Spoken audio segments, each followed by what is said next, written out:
আফগানিস্তানকে নিয়ে ভবিষ্যৎবাণী করেছিলেন অনেকেই।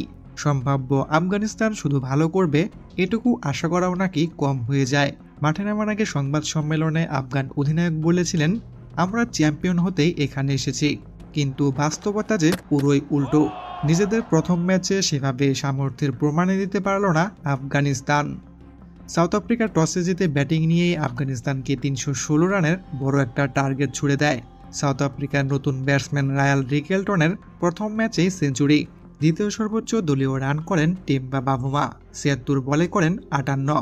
৩১৬ রানের এই টার্গেটে ব্যাটিং করতে নেমে স্ট্রাইক রেট খরায় ভুগতে থাকে আফগানিস্তান। বাংলাদেশের মতো ৩৫ রানে ৫টি উইকেট না পড়লেও স্লো ব্যাটিংয়ে তারা ছিল এগিয়ে।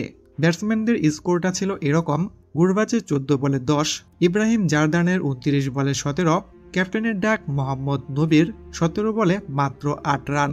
মনেই হচ্ছিল না যে তারা জেতার জন্য এই ম্যাচটি খেলছে। রহমত শাহর ব্যাটিংয়ের উপর ভর করে শেষ পর্যন্ত ২০৮ রান করে আফগানিস্তান। বোলিংয়ে আফগান সেরা বোলার রশিদ খানও কোনো উইকেট পাননি, ১০ ওভারে দিয়েছেন ৫৯ রান।